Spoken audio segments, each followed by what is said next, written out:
네, 할렐루야. 네, 할렐루야. 예, 반갑습니다. 오늘 하루 잘 지내셨습니까? 우리 여러분들에게 서로 인사 한번 나누셨으면 좋겠습니다. 서로 문안하라 했으니까 한 문안하십시다. 서로 인사 나누는데 오늘 이렇게 인사하십시다. 오늘 하루도 수고 많이 하셨습니다. 인사합니다. 네, 하나님의 은혜가 충만합니다. 네, 잘 되고 있습니다. 할렐루야. 예, 아멘. 주님께서 함께 하시는 삶은 항상 잘 되는 겁니다. 이렇게 말하니까 지나친 낙관론을 펴시네요. 그렇게 말할 수도 있는데, 낙관론이 아니라 우리가 어떤 어려움이 없다 그런 얘기를 말하고자 하는 게 아닙니다. 우리가 살아가는 모든 삶은 다 우리에게 유익한 겁니다. 믿음의 눈을 떠서 보면요, 이런 일 저런 일 다 유익한 거예요. 하나도 버릴 게 없어요. 하나님이 필요해서 우리에게 허락한 삶입니다. 이런 믿음의 눈을 떠버리면요, 스트레스가 될 게 하나도 없습니다. 모든 게 합력하여 나를 위한 것이라 생각하면요, 감사할 수가 있어요. 그리고 어떤 위기도 극복할 수가 있습니다, 여러분. 그런 믿음을 우리가 항상 가지고 살았으면 좋겠고요. 오늘 전 사랑하기 때문에 두 번째 말씀 전하도록 하겠습니다. 지난주에 사랑하기 때문에 말씀 전했습니다. 전할 때 이미 사실은 그 본론에 있는 이 본문의 말씀을 다 전했어요. 다 전했는데 오늘은 사랑하기 때문에라는 부분을 좀 더 확대해서 얘기를 좀 해보려고 합니다. 우리 참 그리스도인들의 사랑은, 이 사랑을 가진 자들은, 사랑을 쉽게 말하면 가진 자들은 하나님의 말씀의 진리를 대단히 소중하게 생각합니다. 하나님 말씀이 중요하다고 여기는 거예요. 하나님 말씀을 벗어나서는 참된 사랑이 없는 겁니다. 그만큼 중요한 거죠. 왜냐하면 사랑이라고 말할 때 우리가 세상적인 이 사랑은 항상 변질돼요. 더러워져요. 추해집니다. 그런데 하나님이 말씀하신 사랑은, 근본적인 사랑이 십자가의 사랑이기 때문에 변질이 되지 않습니다. 이 십자가의 사랑은 다른 사람을 위해서 죽어주는 거거든요. 다른 사람을 위해서 희생하는 거예요. 그러니까 어떻게 이 사랑이 변질될 수 있겠어요? 이 사랑은 가치가 어려우면 어려울수록, 힘들수록 그 가치는 더 발휘가 되는 겁니다. 더 빛나는 거예요. 그런데 이 사랑의 근거가 어디 있느냐? 하나님의 말씀 위에 있다는 게 중요한 겁니다. 우리 8절 말씀 한번 읽어보겠습니다. 8절 말씀입니다. 우리는 진리를 거슬러 아무것도 할 수 없고 오직 진리를 위할 뿐이니. 사도 바울이 고백하는 거예요. 우리는 할 때 우리는 누굽니까? 사도 바울과 함께 동력해서 복음을 전하는 선교사들입니다. 그리고 목회자들이에요. 그런 사람들, 그분들은 어떤 사람들이냐? 진리를 거슬러서는 아무것도 할 수 없다, 이렇게 얘기하는 거예요. 이 진리가 도대체 뭡니까? 아주 짧게 확 줄여서 말하면 복음이죠. 복음을 거슬러서는 아무것도 할 수 없다. 조금 더 확대하면요, 성경 66권입니다. 구약과 신약 모두예요. 구약과 신약은 모두가 소중한 책입니다. 그래서 여러분, 이 성경 안에 들어있는 복음의 엑기스가 들어있는데, 이 성경은 여러분 복음으로서 우리를 살게 만드는 놀라운 능력이 들어있고요, 또 하나님 말씀대로 살아갈 방법이 무엇인지를 구체적으로 가르쳐줘요. 그렇기 때문에 이 성경은 굉장히 중요한 진리입니다. 그래서 우리는 이 성경을 뭐라고 불러요? 하나님의 말씀이다, 이렇게 부릅니다. 여러분, 우리가 살아가는 이 삶도 여러 가지 사람의 사상에 의해서, 철학에 의해서 삶의 형태가 다 나뉘어집니다. 그 중에서 여러분, 우리 기독교 사상과 가장 가까운 사상이 뭐냐면 자유주의예요. 자유주의. 이 자유주의는 내 멋대로 산다는 그런 자유를 말하는 게 아닙니다. 성경에 근거한 자유입니다. 아까 말씀드린 사랑. 위에 있는 지도자는 백성들을 사랑하고, 또 밑에 있는 백성들은 지도자와 나라를 사랑하고. 그래서 여러분, 서로가 이 그리스도의 십자가의 사랑에 근거해서 살아가는데, 그 십자가의 사랑이 어디 들어있느냐? 성경에 들어있는 근거예요. 사랑이라 하는 건 막 사랑하는 게 아니라 아무렇게나 사랑하는 게 아니란 말이에요. 그래서 이 참된 자유는 어디서 나옵니까? 하나님 말씀으로 살아갈 때 참된 자유가 나옵니다. 그래서 예수님이 뭐라고 말씀합니까? 진리를 알지니 진리가 너희를 자유케 하리라. 그렇게 말씀하셨어요. 여러분, 진리를 아는 게 중요한 거예요. 나라가 진리 위에 탁 서야 돼요. 그래서 그 구약 성경을 읽어보면 하나님께서 이스라엘 백성들을 출애굽합니다. 출애굽해서 탁 나라를 세우기 위해서 끌고 나와서 광야를 집어넣고요.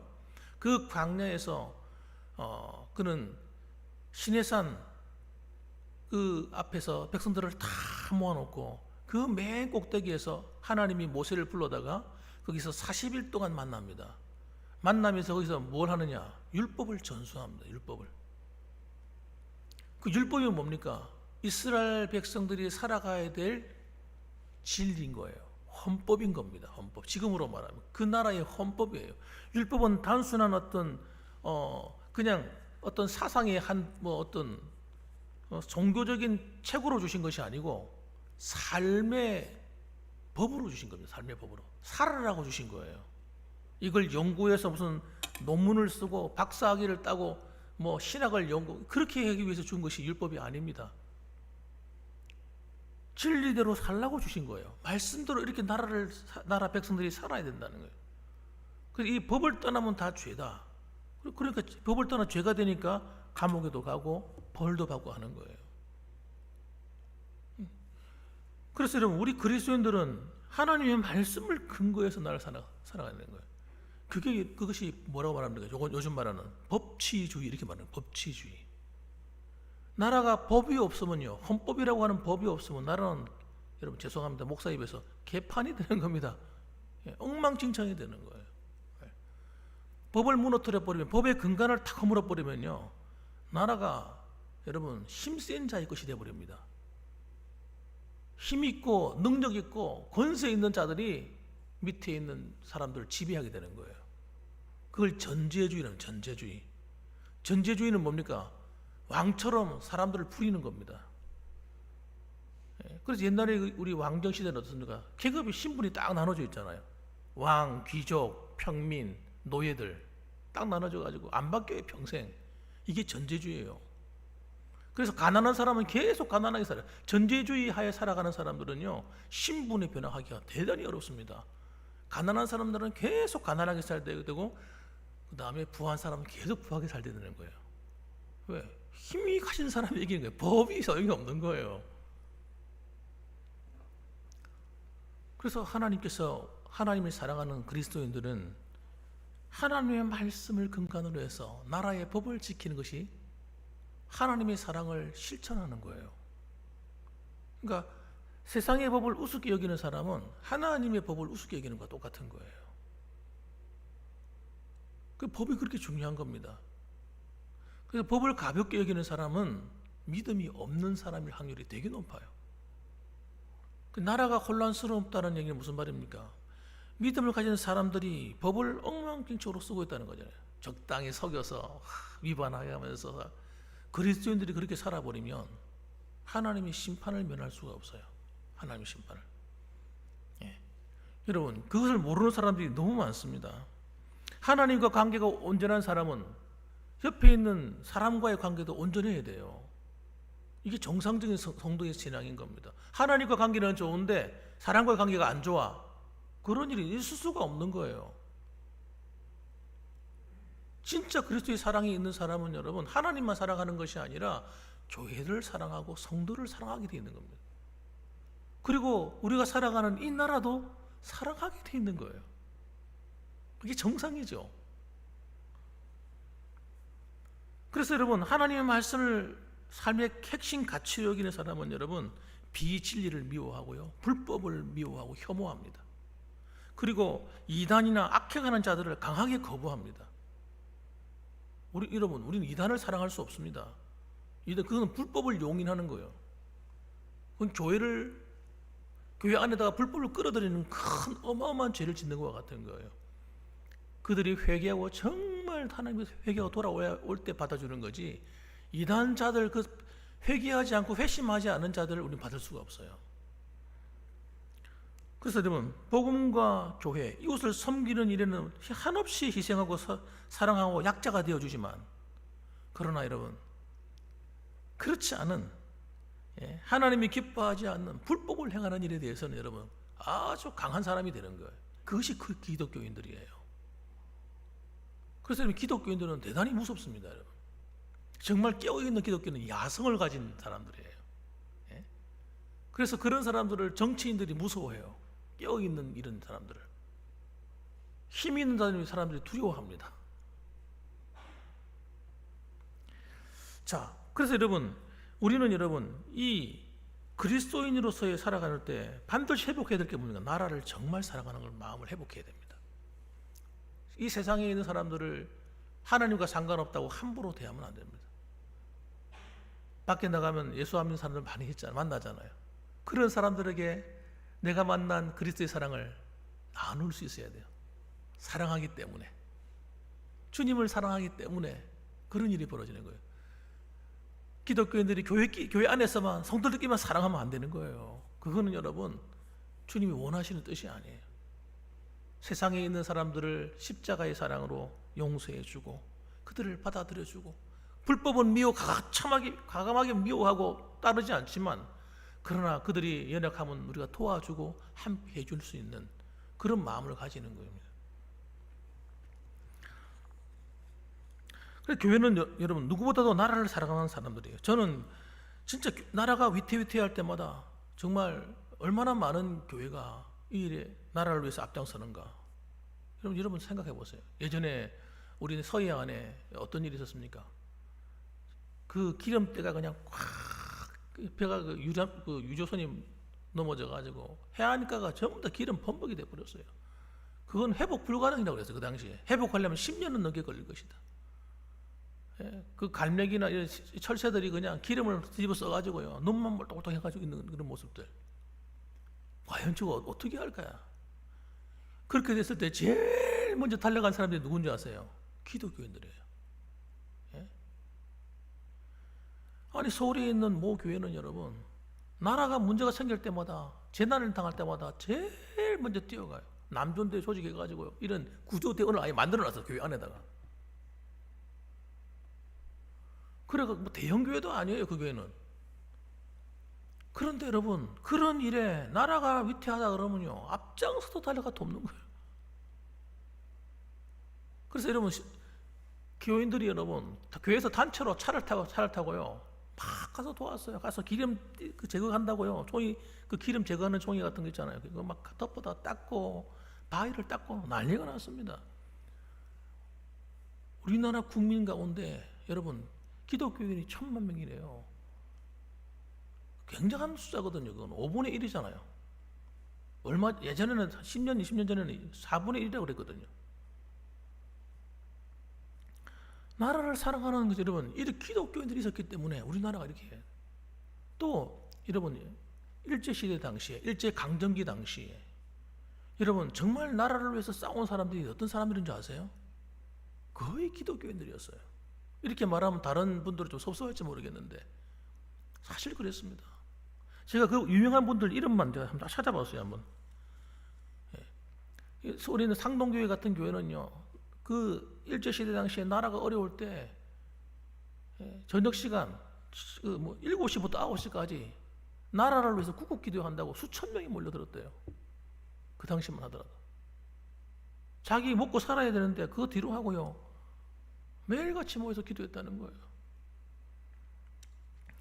여러분, 그 나라를 위해서 싸우신 분들 명단을 보니까 이름 알만한 이름 다 있더라고요. 김구 같은 사람들, 상해 임시정부의 그 주석을 지냈던 김구 선생, 또 그 부주석을 지냈던 김규식 같은 분 다 기독교인이죠. 또 조만식 선생, 물산 장려 운동을 일으키고 사회 운동가죠. 이분도 기독교인이. 그 김마리아라고 하는 분, 이름부터가 기독교 냄새가 나죠. 김마리아. 여성 독립운동 했던 사람이고 애국부인회 결성해서 나라를 위해 일했던 사람이에요. 김석창 목사님 같은 분, 3.1절 운동 주도했던 사람. 또 김상옥 씨 같은 분, 중국에서 항일운동을 했던 분이에요.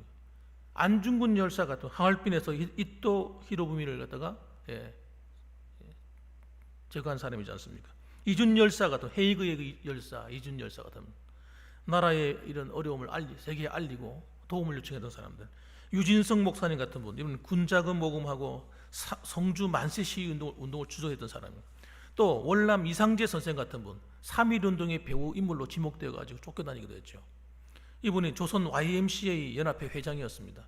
또 민족 대표 33인 중에서 유억겸 목사님, 이필주 목사님, 최성모 목사님, 유여대 목사님, 이승훈 씨, 또 양전백 목사님, 또 윤동주 같은 시인들, 또 박목월 같은 시인, 박두진 같은 총록파 시인들, 다 이 사람들이 기독교인들이에요.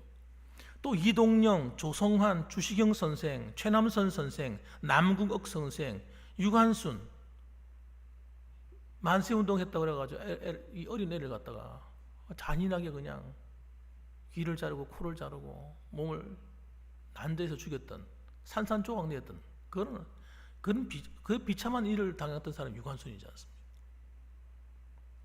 여러분, 이런 것, 목숨 걸고 나라를 위해서 일했던 사람들이, 독립운동을 했던 사람들이 거의 기독교인들이었어요.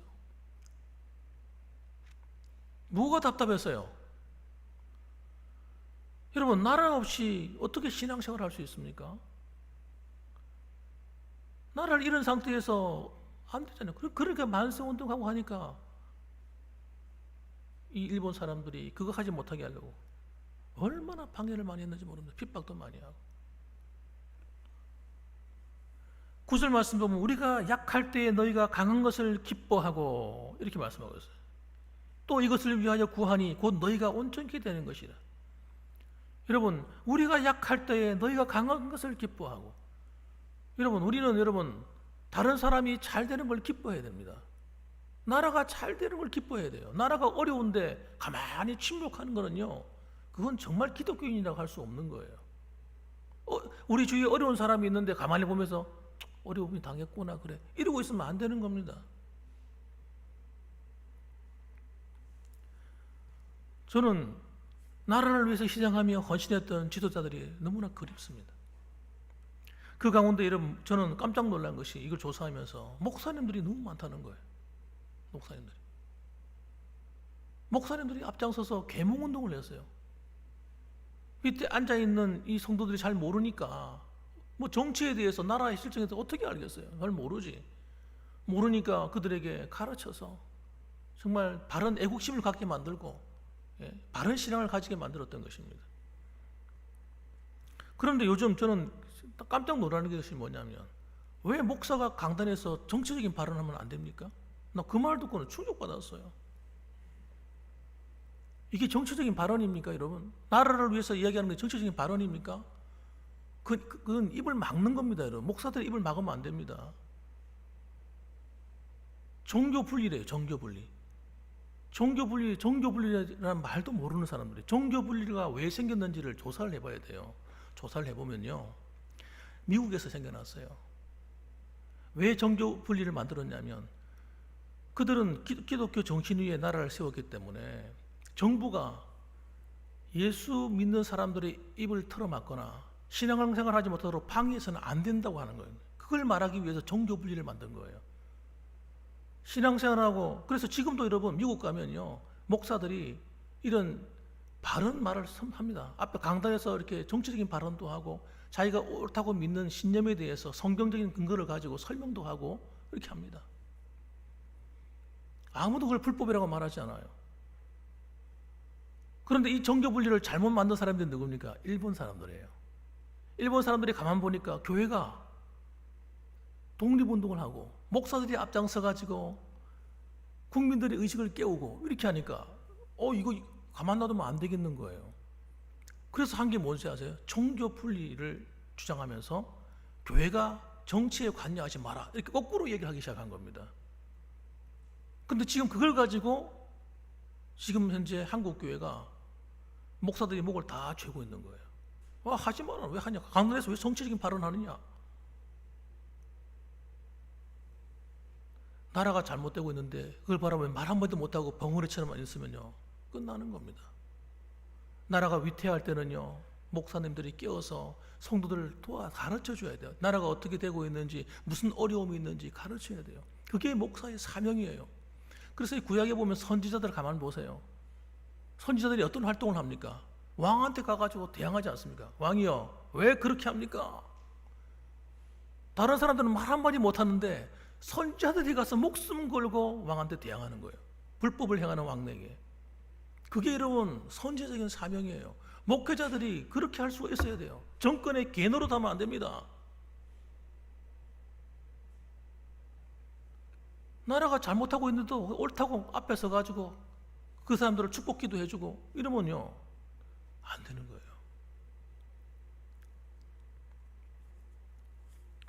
북한이 봉산할 때도 마찬가지였어요. 저는 일본 시대에도 똑같았습니다. 여러분 이렇게 나라를 위해서 일하는 목회자들이 있는가 하면 어떤 목사들은요 그 일본에 개노릇을 했어요. 그래가지고 일본에서 이 교회를 갖다가 무너뜨리기 위해서 한 게 뭐냐면 신사참배 운동을 벌였어요. 그래서 예배 드릴 때 반드시 신사참배할 것, 동방요제를 드리라. 그래가 동방요제 안 드리면요 목사들 감옥에 가두고 그렇게 했다니까요. 그런데 그 일을 여러분 참 한 번도 대항해 본 적이 없어요. 대항하지 않고 목사들이 총회에서 뭘 결의한지 아세요? 모여가지고 이거는 신사참배가 아닙니다. 동방요제는 이거는 뭐 죄짓는 우상숭배가 아닙니다. 그리고 통과시켜 버린 거예요. 그리고 정말 그런가 싶어서 제가 찾아가지고 그 자료를 찾아가지고 제가 읽어봤어요. 충격을 받았어요. 그 동방요제는 여러분 그 일본의 신사를 향해서 절을 하는 행위예요. 예배 시간에. 그러니 나라가 여러분 하나님이 기뻐하지 않는 나라가 북한이 완전히 여러분 북한의 총회가 그 당시 있었단 말이에요. 평양이 여러분 한국 교회의 중심지였어요. 그 당시에. 지금 이런 북한에 의해서 나라가 완전히 이런 평양이 어떻게 됐습니까 지금? 뿐만 아닙니다 여러분. 목회자가 무식하고 아둔하니까 어떤 일이 벌어졌는가 보세요. 북한이 김일성이 내려왔을 때 앞장서 가지고 목회자들이 뭐 한 줄 아세요? 저는 있잖아요. 김일성이가 탄압을 해가지고 모두 감옥에 가둬서 이렇게 된 줄 알았어요. 아니에요. 목사들이 앞장서 가지고 정권에 개노릇을 한 거예요. 김일성이는 좋은 지도자다. 공산주의는 우리 국민을 위한 좋은 것이다. 이러고 어쨌다면 공산주의가 뭔지 연구도 해보지 않고 책도 한 권 읽어보지 않고 책만 읽어봐도 아는 거예요. 공산주의가 뭔지를. 그래가지고 공산주의를 환영해 받아들였는데 교회는 완전히 박살나버렸어요. 끝났어요. 그래서 예수 믿는 사람들은 이런 종교는 아편이라 그래가지고 공산주의자들은요 데려다가 수용소로 다 감금시켜 버렸어요. 수용소에 딱 들어가면 살아서 못 나와요. 저는 그 수용소에서 당했던 기독교인들의 모습을 기록한 그 내용을 제가 읽었거든요. 그림까지 다시 그려놨더라고요. 이건 기회나 짐승보다도 못한 삶이에요. 좁은 데다가 사람을 갖다가 집어넣어 채우고요. 얼마나 강제 노력을 했던지 전부 다 성이 다 굽어져 있어요. 이렇게 머리도 다 뽑아 있고요. 제대로 먹지를 못해가지고 수많은 기독교인들이 여러분 비참하게 죽어갔습니다. 어마어마한 사람이 죽어갔어요. 그 핏값을 누가 당해야 됩니까 도대체? 그 북한은 여러분 살기 좋은 천국이라고 그랬어요. 천국. 그런데 여러분 어떤 일이 되었어요? 지구에서 가장 가난한 나라, 가장 자유가 없는 나라, 가장 기독교인이 핍박을 많이 당한 나라가 되었습니다. 그래서 저는 여러분 우리 국민들이 오랫동안 이 나라가 막 갑자기 잘 살게 되고 막 하다 보니까 공산주의라는 이념에 대해서 싹 잊어버렸어요. 모두가 다 경계를 하지 않는 거예요. 이 공산주의자들이 공산주의로 해서 보니까 나라가 전부 다 돌아서거든요. 공산주의 정책을 하고 난 다음부터 그래서 이 공산주의가 자유민주주의 안에 들어오는 방법이 뭐냐면 사회주의라는 것도 들어왔습니다. 사회주의로 이름을 바꿔서 들어왔어요. 그래서 사람들이 이 사회주의 하면서 좌파가 들어서기 시작했는데, 좌파가 들어서면서 여러분 어떻게 사람들이 마음속에 좌파는 좋은 것이라 생각하고 있는 거예요. 모두가 다. 젊은이들 마음속에 좌파가 좋은 거라 생각하고 있는 거예요. 저도 그런 줄 알았어요. 정말 부끄러운 이야기인데 저도 그런 줄 알았어요. 문재인 정권이 들어서기 전까지는요, 저는 그런데 관심이 없는 사람이었어요. 나라를 위해서 하는 일이지 이렇게 생각했어요. 그래서 제가 오늘 설교하다가 나라 사랑에 대한 설교하려고 하다 보니까 자료를 찾아봤어요. 좌파가 뭔가. 백과사전에 보니 이렇게 정했어요. 여러분, 좌파가 무엇인지 찾아보니 이렇게 나왔어요. 좌익 또는 좌파는 정치 성향 분포에서 우파의 반대편에 위치한 쪽으로 사회 개혁을 추구하는 정치 성향을 가진 사람들을 일컫는다. 한편으로는 자유보다는 평등을 중시하는 정치 입장을 말하기도 한다. 이까지 말 들어보면 마음에 싹 그렇지, 사회 개혁하고 좋지 이렇게 생각들죠. 그 다음에 보세요. 비슷한 말로는 진보주의라고 말할 수도 있다. 그래, 진보 얼마나 좋아. 맞아, 진보는 좋은 것이지, 발전해야지 이랬어요. 그런데 보세요, 그 정체를 그 뒤에 적어놨어요. 세계적인 기준에서 볼 때에 일반적으로 사회주의, 공산주의와 무정부주의와 여성 페미니즘을 좌익으로 본다. 다시 읽어볼게요. 세계적인 기준으로 볼 때에 이 좌파는 여러분 사회주의, 공산주의자들, 무정부주의자들, 여성 페미니즘을 좌익으로 본다. 이 좌익이라고 하는 말과 좌익 또는 좌파 이렇게 말했거든요. 앞에서 똑같다는 말이에요. 겉으로 볼 때는 사회개혁을 부르짖고 진보라고 이야기하고 평등을 주장하는데 사실상 뚜껑 열어보면 공산주의자라는 거예요. 사회주의라는 겁니다. 그래서 여러분, 이 좌파들은 여러분 얼굴을 천사처럼 대합니다. 나라를 바르게 하기 위한 것처럼 정의를 부르짖는 것처럼 합니다.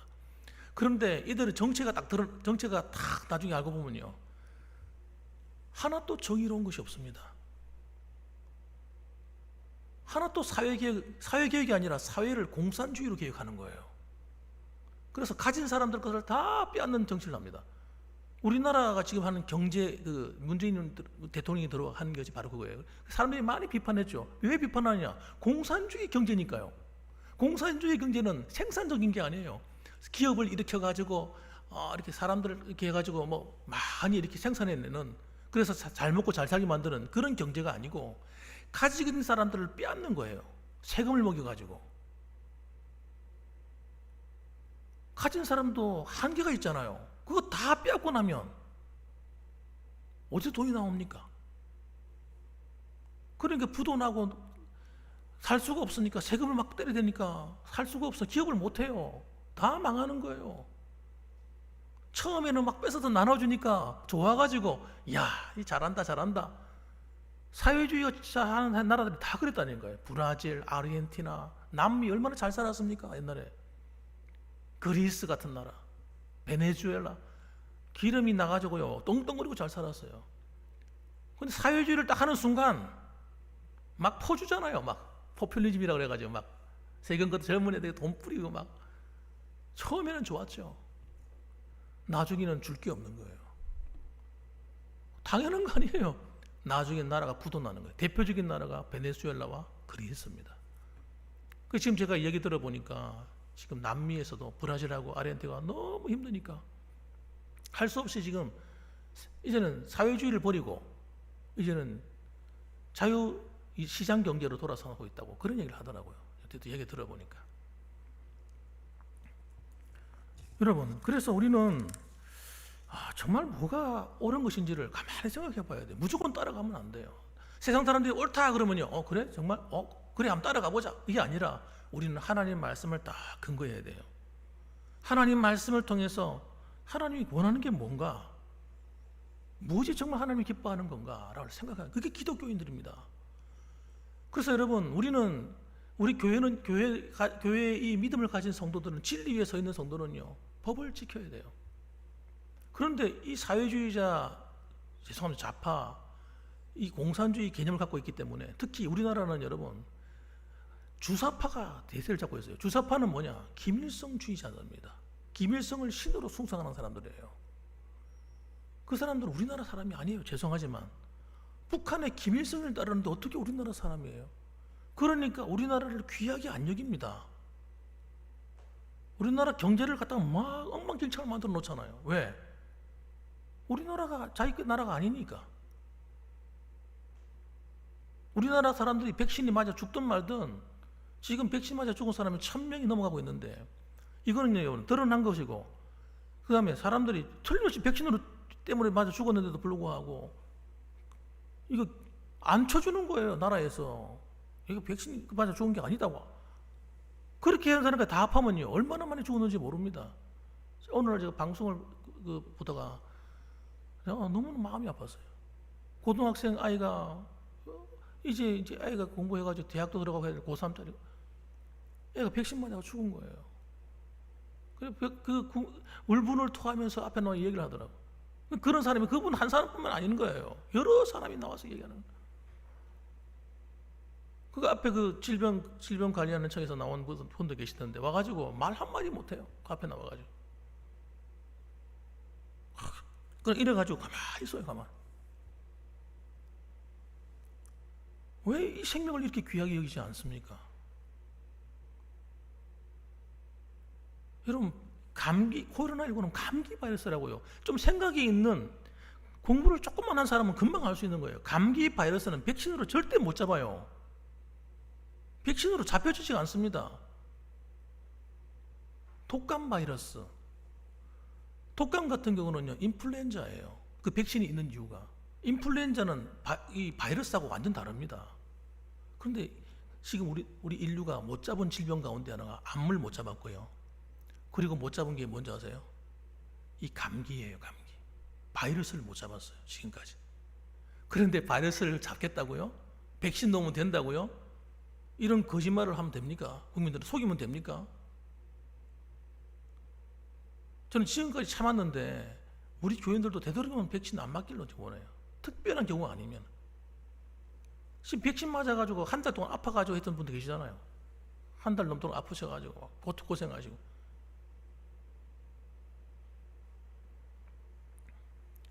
그래서 저는 참 조심스럽습니다. 이런 말 하는 것도 조심스러운데 내가 이 말을 해야 되나 말아야 되나 굉장히 마음의 갈등이 너무 심한 거예요. 하다가 해야 되겠다.